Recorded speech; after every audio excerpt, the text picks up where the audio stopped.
વર્ષથી ખેતી કરું છું અને આવી લાંબી ડુંડી અને આવા સરસ ઘઉં મેં ક્યારેય જોયા નથી. 80 દિવસના છે આવડી ડુંડી. હા, 80 દિવસના છે. આવડી ઘઉંની ડુંડી થઈ છે. હજી વધશે, હજી ડુંડી વધવામાં છે. હજી પાણ બાકી છે.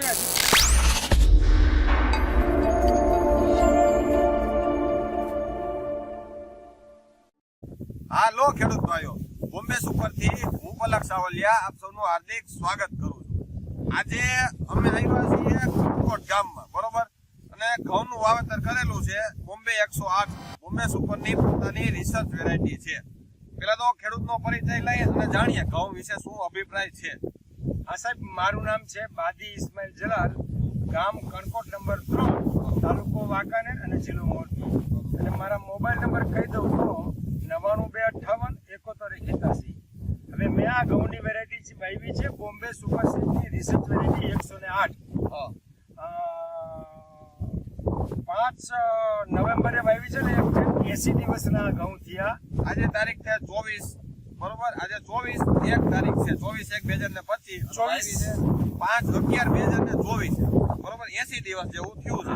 80 દિવસની આ ઘઉંની વેરાયટી થઈ છે. મેં 30 વર્ષથી આવા ઘઉંની ડુંડી આટલી લાંબી અને આવા સરસ ઘઉં જોયા નથી. એમાં તમે કેટલા વર્ષથી 30 વર્ષથી વર્ષથી ખેતી કરો છો? ખેતી કરું છું અને આવી લાંબી ડુંડી અને આવા સરસ ઘઉં મેં ક્યારેય જોયા નથી. એટલે આ Bombay super Sydney 108 research variety ઘઉંની છે.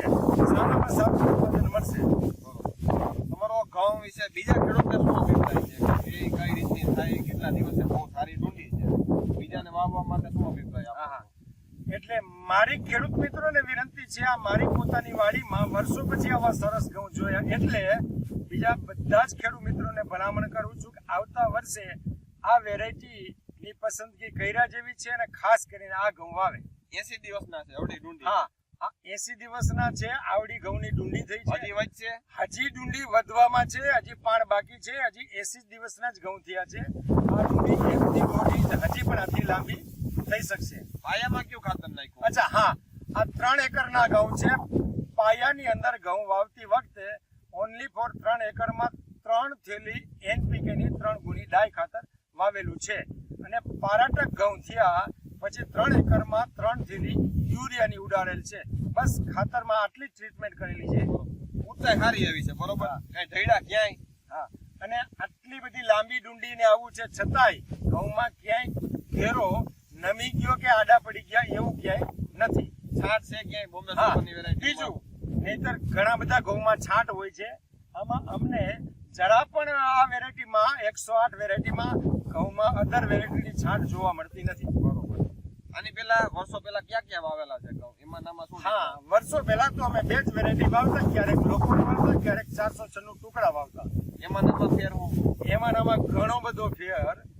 લોકલ ઘઉં વાવતા એથી આમાં 40% ઉત્પાદન વધારે આવશે મને એવું લાગે છે. બરોબર.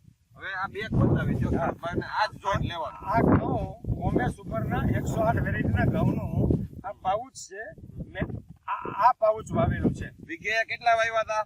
હા, અને બીજું 16 ગુઠાનો વીઘો છે. એમાં પર વીઘે 15 કિલો બિયારણ નાખેલ છે અને 3 એકરના ઘઉં છે. તોય કીધું ને કે ફૂટ વધારે છે. હા, છતાંય પણ હજી ફૂટ વધારે છે. બરોબર. ખૂબ સરસ અભિપ્રાય આપ્યો તમે. તમારો ખૂબ ખૂબ આભાર. બોમ્બે સુપરના ઘઉં ઉપયોગ કર્યા છે તમે બદલ આભાર. અને અમને તમે સામેથી જણાવ્યું કે સાહેબ જો અમને સામેથી ફોન આવ્યો તો તમે ખાલી જોવા આવો, બીજું કઈ નહીં, ખાલી જોવા આવો. અમે આવ્યા, બરોબર. વવાય એવું છે ખરું, બરોબર. ખેડૂતોને નેક્સ્ટ યર આ જ ઘઉં હોવાય, ભલે મોંઘા પડે તોય આ જ હોવાય. બરોબર. થેન્ક યુ ખેડૂત ભાઈઓ, આભાર.